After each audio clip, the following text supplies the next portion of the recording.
Insurance Business TV was recently in the Gold Coast attending the 2025 NIBA convention. Whilst there, we caught up with leading insurance professionals who addressed some of the top challenges the industry is facing today.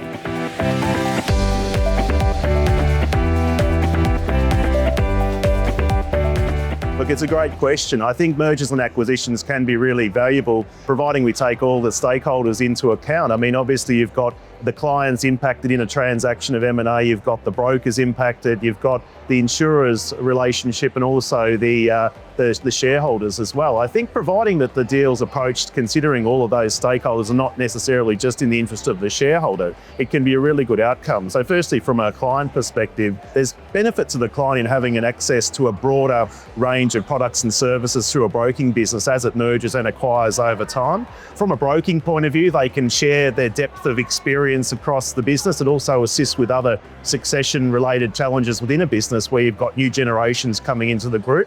From an insurer's perspective, it means they can engage with a much larger business, and it's helpful for them to see the data that's available to them as these businesses continue to grow. And finally, from a shareholders, last but not least, is they can look at potential synergies within that business to drive value for the shareholders overall. So I think it can be a good outcome, providing you consider the points of view of all the various stakeholders.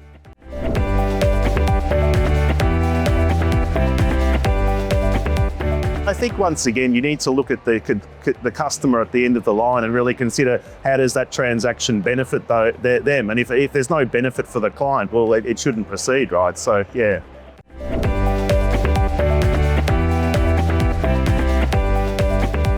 I think so, particularly for brokers looking to grow their business, to scale up with the support of stronger back office services. And a really good example, I think, of that is where brokers who have traditionally been not only a broker to clients, but looking after the general management needs of a business, as they merge or acquire into a bigger business, they can release some of those back office responsibilities where they can deal with really in-depth professional services in areas such as HR and finance, training, compliance and IT, which gives them time back to spend with the client at the front end. So I think that's where I see the real benefit from a broking point of view.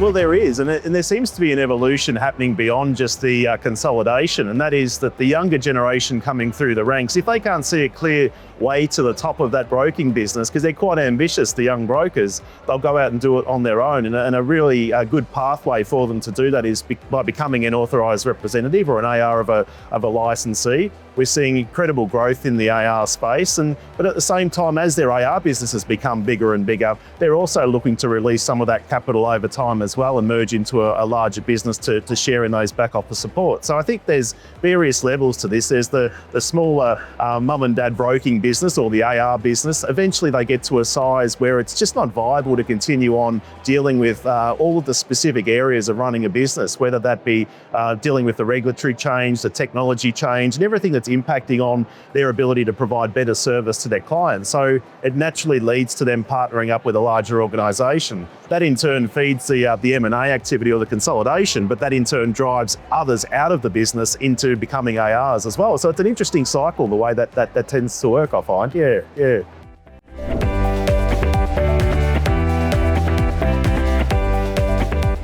Yeah, I mean, certainly we're seeing an increase in frequency and the size of catastrophes and other weather events that are coming through, which is really continuing to drive business towards the broker channel, because clients and business owners in particular are looking for brokers to help support them through not only insurance placement, but considering the broader implications of risk management and how that applies to the business. So I think good brokers now are talking to their clients about the 4 options available for them in managing risk, and that is obviously looking to avoid the risk entirely if it's possible to do so, looking to control the risk through different means, looking to manage the risk through mitigation, and mitigation is really important when it comes to weather events. And then finally, if no other solution is in place for that, see that risk through transfer via insurance is a great way to help to manage that. But the challenge, I think, is that the frequency continues to drive claims costs, particularly with the major insurers here in Australia, which is pushing the premiums up. I think so we've got a duty as brokers to really do more to help look at alternate risk transfer as a way to help offset those costs.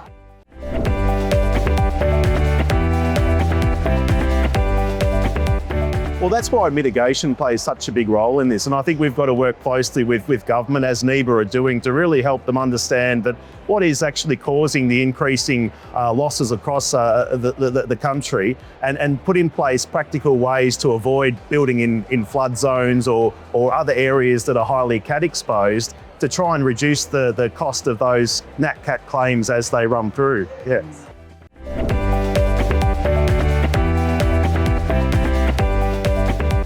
Without a doubt, I think brokers on the forefront dealing direct with their clients out amongst the business can see the opportunity to really add some value to their clients in regards to managing risk more holistically beyond just transfer via insurance, helping them to understand other available risk transfer methods that can help to support their business.